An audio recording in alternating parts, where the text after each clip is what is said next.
Hello everyone. आज से हम लोग पढ़ेंगे ज्योग्राफी। लेकिन ज्योग्राफी पढ़ने से पहले हम लोग ज्योग्राफी के कुछ बेसिक कॉन्सेप्ट्स को पढ़ेंगे, जिससे कि चीज़ें हमें आसानी से समझ में आए। और आज हम लोग पढ़ेंगे अक्षांश और देशांतर रेखाएं। तो चलिए शुरू करते हैं। ग्लोब पर पश्चिम से पूर्व खींची गई काल्पनिक रेखाओं को अक्षांश रेखाएं कहते हैं तथा उत्तर से दक्षिण की ओर खींची गई काल्पनिक रेखाओं को देशांतर रेखाएं कहते हैं। जो अक्षांश रेखाएं हैं वो पश्चिम से पूर्व और देशांतर रेखाएं उत्तर से दक्षिण की ओर खींची जाती हैं। इसमें सबसे महत्वपूर्ण बात है कि ये रेखाएं काल्पनिक होती हैं। ये है ग्लोब। अक्षांश रेखाओं में पहला पॉइंट है, अक्षांश रेखाएं ग्लोब पर पश्चिम से पूर्व खींची गई काल्पनिक रेखाएं हैं। तो ये पश्चिम से पूर्व कुछ इस तरह से खींची गई रेखाएं जो पश्चिम से पूर्व की तरफ होती हैं। ध्यान रखिएगा, पश्चिम से पूर्व, कभी भी पूर्व से पश्चिम नहीं। दूसरा पॉइंट है, 0 डिग्री अक्षांश को भूमध्य रेखा या विषुवत रेखा कहा जाता है। ये 0 डिग्री अक्षांश है, ये पृथ्वी के बीच से होकर गुजरता है, इसलिए इसे भूमध्य यानी कि पृथ्वी के मध्य वाली रेखा बोलते हैं।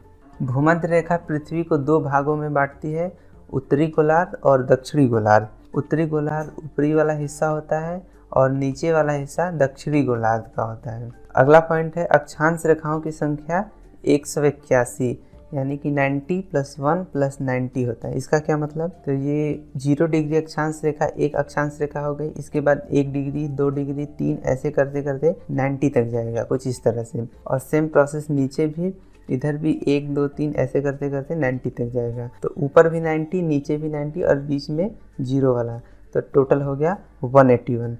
इसको याद रखिएगा। सबसे बड़ी अक्षांश रेखा भूमध्य रेखा है।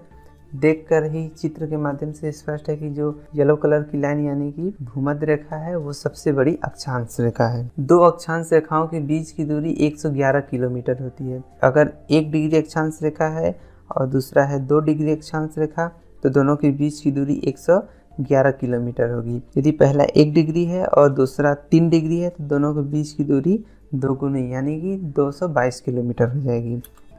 भूमध्य रेखा से उत्तर तथा दक्षिण की ओर जाने पर अक्षांश रेखाओं की लंबाई घटती जाती है। जैसे भूमध्य रेखा के ऊपर हम लोग जाएंगे तो अक्षांश रेखाओं की लंबाई कम होती जाएगी और ध्रुवों पर 0 हो जाएगी या एक पॉइंट के रूप में मिलता है। ठीक नीचे भी अक्षांश रेखाओं की लंबाई घटती जाती है और दक्षिणी ध्रुव पर यह पॉइंट के रूप में मिलता है।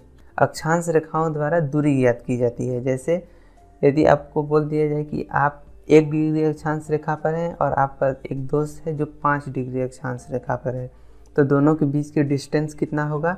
तो हम लोग कर लेंगे 5 - 1 यानी कि दोनों के बीच 4 डिग्री अक्षांश रेखाओं का अंतर है। हम लोग जानते हैं कि 1 के बीच में 111 होता है, तो 4 के बीच 444 किलोमीटर। अब देखते हैं देशांतर रेखाओं को।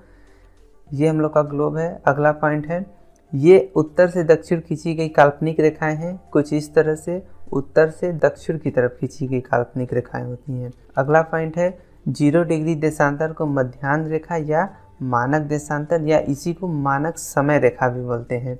ये है 0 डिग्री देशांतर रेखा, इसे हम लोग बोलते हैं मानक देशांतर। अगला पॉइंट है, मानक देशांतर ग्लोब को 2 भागों में पूर्वी गोलार्ध और पश्चिमी गोलार्ध में बांटती है। चित्र के माध्यम से स्पष्ट है, यह 2 भागों में पृथ्वी को बांट रही है। ये हो गया हम लोग का पूर्वी गोलार्ध और इसके इधर ये हो गया पश्चिमी गोलार्ध। तो पृथ्वी को 2 भागों में। देशांतर रेखाओं की कुल संख्या 360 होती है। जैसे एक गोला होता है वह 360 का होता है। यदि 1 डिग्री पर माना जाए तो देशांतर रेखाओं की संख्या 360 होती है। 2 देशांतर रेखाओं के बीच की दूरी ध्रुवों पर न्यूनतम तथा भूमध्य रेखा पर अधिकतम होती है। इसका क्या मतलब? तो ध्रुवों पर जो देशांतर रेखाएं होती हैं वो आपस में मिल जाती हैं, तो एक पॉइंट के रूप में होता है। लेकिन जैसे ही यह ध्रुवों से निकलकर दूसरे ध्रुव की तरफ बढ़ती है तो इनके बीच की जो दूरी होती है वो बढ़ती जाती है, धीरे धीरे बढ़ती जाती है और विषुवत रेखा पर आकर यह मैक्सिमम हो जाती है। जो सबसे अधिक दूरी होती है इनके बीच की है तो वो होती है विषुवत रेखा पर। इसके बाद फिर इनके बीच की दूरी जो है वो कम होती जाती है और दक्षिणी ध्रुव पर जाकर फिर यह पॉइंट के रूप में कुछ इस तरह से अगर देखा जाए तो मिल जाती है। अगला पॉइंट है, 2 देशांतर रेखाओं के बीच की दूरी ध्रुवों पर 0 किलोमीटर तथा विषुवत रेखा पर 111.3 किलोमीटर। कर्क रेखा और मकर रेखा ये कुछ नहीं है बल्कि दो अक्षांश रेखाएं हैं जिनको नाम दे दिया गया है। किसको नाम दिया गया है? 23.5 डिग्री उत्तरी अक्षांश है उसे कर्क रेखा बोला जाता है, और जो 23.5 डिग्री दक्षिणी अक्षांश है उसे मकर रेखा बोला जाता है। इसको आप लोग ध्यान में रखिएगा।